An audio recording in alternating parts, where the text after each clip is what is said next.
Luke chapter 1 speaks of the angel going to Zechariah. The angel went to Zechariah to let him know that his barren wife was going to become pregnant. And Zechariah asked a question, which to me, to my little bitty old brain, makes sense. My wife, she's older in age. How am I supposed to know this is true? And because he asked the question, because there was doubt, and I say because I really understand that God knows our hearts and he responds to our hearts, because the angel went to Elizabeth, or to Mary rather. The angel went to Mary, the mother of Jesus, who was a little girl, and told her that she was going to be pregnant, and pregnant with Jesus. She was Jesus. She was going to carry Jesus. And she was like, I've never been with a man. How can that be? But when Zechariah asked a question, God shut up his mouth. He was unable to speak. He was unable to speak. His wife wasn't even pregnant yet. So really it was over 9 months, because he was doing his duty as the priest. And then God shut his mouth.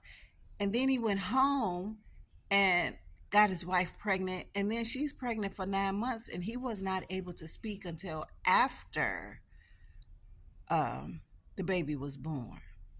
Like 8 days later, when it was time to circumcise him. But I think about Zechariah and how, he, what we would understand to be, he had just a regular, normal question on how can this be possible, and God shut his mouth. I think about all that time that he couldn't speak. I think about God dealing with him during that time, right? The Bible doesn't say. It just says he couldn't speak and then he spoke when the time came. But I think about God dealing with him during that time. He can't talk. All he can do really is listen. He can listen. And God just speaking to him and building him up in God, helping him to understand what type of father that he's going to be expected to be, to this child, John the Baptist. This is John the Baptist's father, Zechariah. What kind of father he's going to have to be, and the change that possibly came. I'm sure there was a change that came with this silence in Zechariah, because you just have to think about stuff. You think about the fact that you asked the question, what made me doubt God? What made me think that he is not able when I know that he is? Why do I try to do things my way, or try to figure out things my way when God spoke, the angel of the Lord spoke?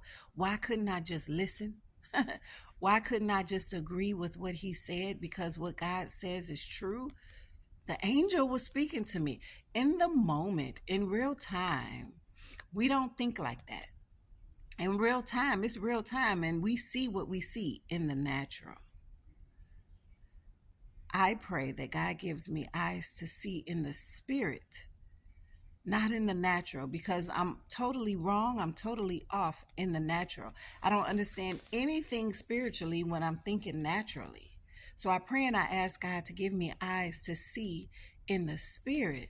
And Zechariah, during that time of silence, like whatever he had to do to get across what he needed to get across to the people around him, to his wife, he had to write. But now you gotta, it's just so much. It's so much.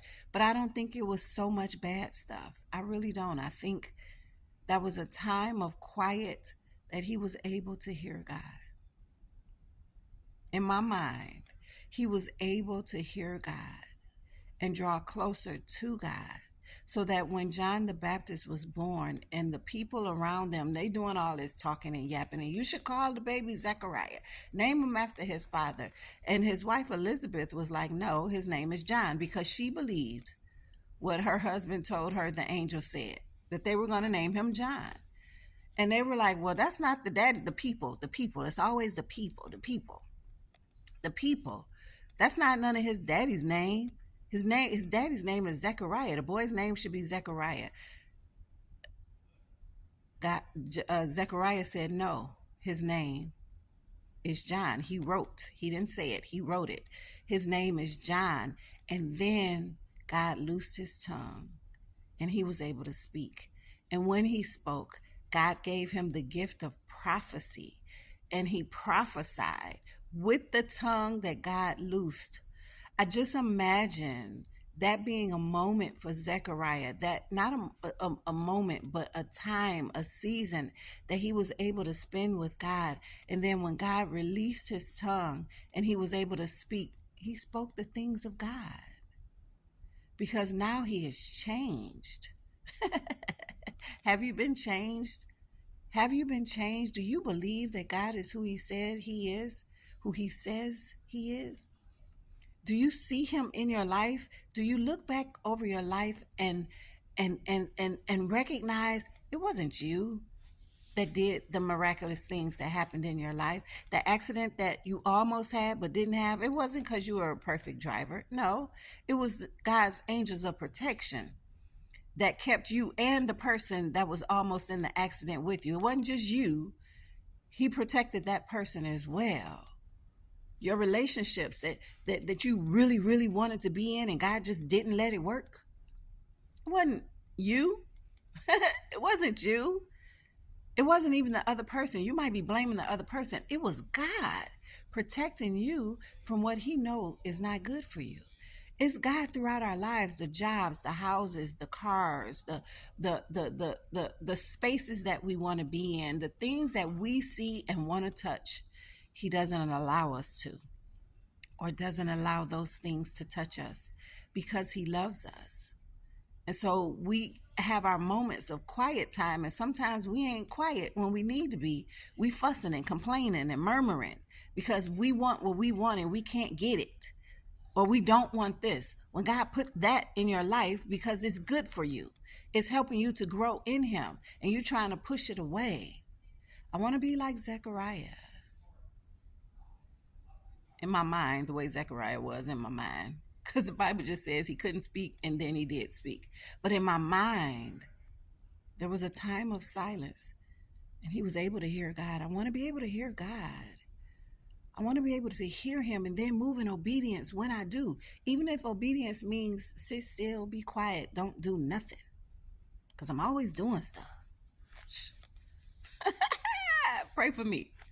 Pray for me. Because I just want to sit still when I'm supposed to sit still. I just want to be quiet. But then I want to move when I'm supposed to move and speak when I'm supposed to speak with boldness. I want to do all those things with boldness. So if this is your sit down moment, if this is your be quiet time, don't fight it. Allow God to do what he is doing, what he is trying to do in your life. Don't fight him. He loves you.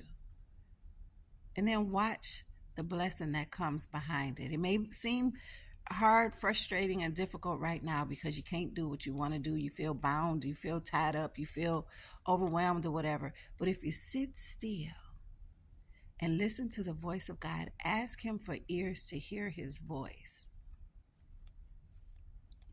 Maybe he'll loose your tongue. Maybe he'll loose the things that he wants to release into your life, but he can't because you're doing too much. You're doubting him. You're not allowing him to be who he is. Listen, y'all, don't praise me. Praise God who gave it to me, who to share with you. I love you.